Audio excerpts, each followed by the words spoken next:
Bonjour, Martine Dutoit et moi-même, Marie-Claude Simpé, alors vous présenter la formation en pratique de pair advocacy. Donc, c'est réalisé par le réseau en pratique de pair advocacy avec le concours financier de la région Île-de-France dans son programme de lutte contre les discriminations et l'égalité. Je vais laisser Martine présenter la genèse de cette aventure. En 1996, c'est la naissance de l'association Advocacy France, une association d'usagers en santé mentale. En 1998, ces usagers revendiquent leur désir d'un espace dans la cité qui leur permettrait de se retrouver, de se réessayer à une vie sociale après une hospitalisation ou un traitement psychiatrique. Double objet d'Advocacy France, avec l'apport de la Fondation de France, cet espace voit le jour sous le nom d'espace convivial citoyen, ici, là-bas, à Caen, Paris et très vite ailleurs d'ailleurs, sous d'autres noms parfois, mais toujours dans le même esprit, hein, celui que diffuse l'association Advocacy France. Tous ont été agréés GEM, groupe d'entraide mutuelle, à partir de 2005. Dans le même temps, l'association, très investie dans la promotion des droits et en santé mentale, organise un soutien entre pairs nommé SADER, soutien à l'accès aux droits et au recours. L'idée de advocacy vient de ces alliances militantes et de recherche dans le domaine des droits humains, de la santé et de la santé mentale en France, en Europe et au Québec. L'association française diffuse et contribue à l'implémentation de ces pratiques sur le territoire national et dans les instances internationales dont elle est membre, partenaire ou contributrice.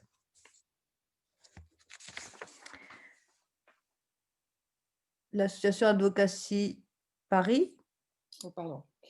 L'association Advocacy Paris Île-de-France est partie prenante, bien sûr, de cette démarche. Elle développe une stratégie de mutualisation et de synergie interassociative avec le collectif d'associations Urbanité, et cela dès 2003. Une dynamique de projet et de formation par la recherche-action anime l'association parisienne.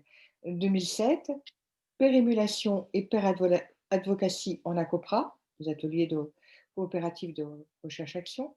2013, modélisation d'une formation en pratique de pair advocacy en présentiel. 2016, constitution du réseau en pratique de pair advocacy et dépôt de la marque à l'INPI. 2018, modélisation de la formation en blended learning. Une terminologie assumée. Advocacy. Ce terme désigne le soutien de la parole des personnes discréditées, soutien à l'accès aux droits et au recours. Empowerment. Reprendre du pouvoir sur sa vie, reconquérir son libre arbitre, sa liberté de choix, sa place sociale. Pair advocacy. Le soutien entre pairs, citoyens, à l'accès aux droits et au recours. Pair advocate. Une coquetterie de l'usage rigoureux de l'écriture inclusive a donné ce nom dans lequel se reconnaîtront les personnes de tous les sexes en pratique de pair advocacy. Peer conseilling. Soutien entre pairs pour l'accès aux biens et services de droit commun. Self-help et soutien entre pairs. La démarche d'empowerment mène à être en capacité de s'aider soi-même en créant ses propres stratégies, le self-help, en participant en tant que ressource pour soi et pour les autres dans un collectif, soutien entre pairs. Pourquoi une formation en pratique de pair advocacy? Pour une communauté de sens et de pratique. Il est nécessaire de se doter d'un vocabulaire commun, de partager des valeurs et des principes d'action que les uns les autres vont reconnaître sous le nom de pair advocacy. Ceci est clairement formulé dans la charte du réseau en pratique de pair advocacy.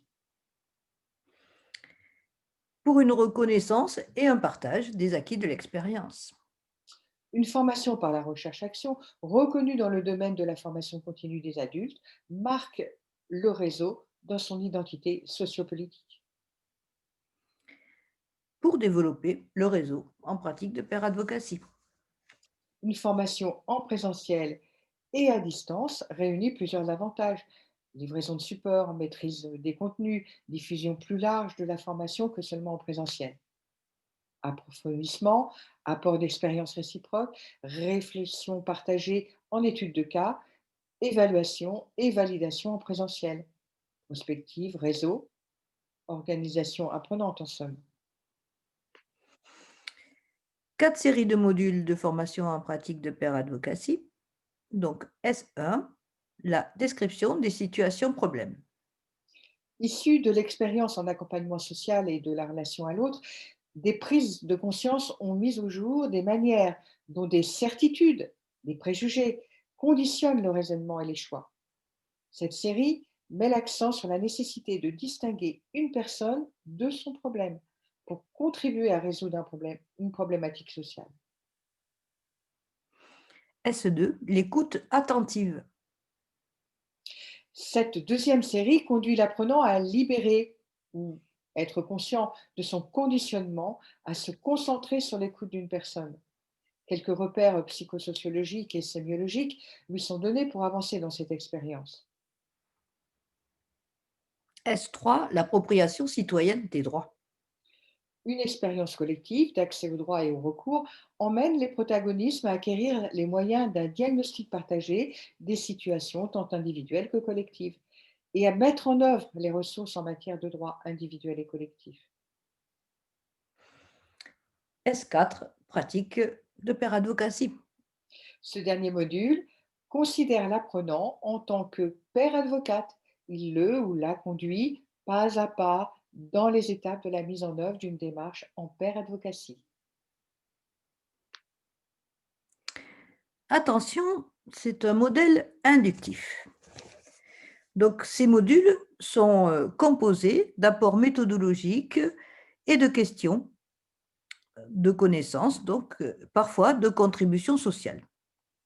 Ces apports sont souvent donnés en réponse aux questions proposées. C'est le modèle inductif. Aussi, n'ayez aucune gêne si vos réponses aux questions ne sont pas celles attendues ou si votre évaluation semble négative. Celles-ci ne sont là qu'à des fins interactives et pédagogiques, pas du tout évaluatives, à l'exception des 3 modules proposés à cet effet. De plus, chaque série de modules introduit un axe de la pratique, un axe de pensée et de la pratique en pair advocacy, et chacun d'eux est approfondi en présentiel. La durée de chaque module est indiquée, mais vous pouvez prendre le temps que vous estimerez nécessaire. Organisation de la formation. Donc l'inscription et participation aux frais.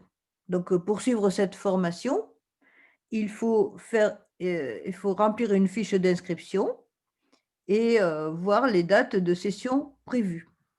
Une fois inscrit ou inscrite à une session proposée, il faut envoyer sa fiche avec un acompte de la participation aux frais demandés. La participation aux frais est estimée à 270 € en 2021. Un acompte de 90 € est demandé à l'inscription, un deuxième du même montant en milieu de formation et le dernier toujours du même montant en fin de formation. Cette participation aux frais comprend l'ensemble de la prestation à distance et en présentiel, y compris les frais de restauration en présentiel, mais elle ne comprend pas les frais de déplacement. Donc la constitution d'un groupe en formation, chaque groupe en session de formation sera composé de 5 à 12 personnes. Selon les disponibilités et choix des 4 options, le groupe en formation va choisir donc soit de faire une série en e-learning plus un jour en présentiel, et ça pendant 4 fois, ou bien deux séries en e-learning S1 plus S2 et 2 jours en présentiel et puis S3 plus S4, et puis 2 jours en présentiel, ou bien les 4 séries en e-learning, suivies de 4 jours en présentiel ou 2 plus 2 jours en présentiel. L'évaluation de la formation? Des évaluations des connaissances sont proposées après chaque série de modules à distance, puis une auto-évaluation et une co-évaluation est produite en présentiel. De même, l'évaluation qualitative de la formation est prévue et une attestation valide cette formation. Une co-réalisation indispensable. Tout le long des modules, vous entendrez leur voix et suivrez les parcours qu'elles vous ont dessinés. Christelle Rosard, Marina Paspati, Cindy Keita, Fatima Chaban, Nicole Paspati, Sylvie Safi Nazlou, Akli Zeroui, Florence Carton de Gramont Martine Dutoit. et Marie-Claude Simpé. L'expérience des sessions de formation en présentiel ont bien sûr alimenté ce contenu e-learning. Merci de votre attention et surtout de nous rejoindre en formation de Pair Advocacy. Merci. Merci.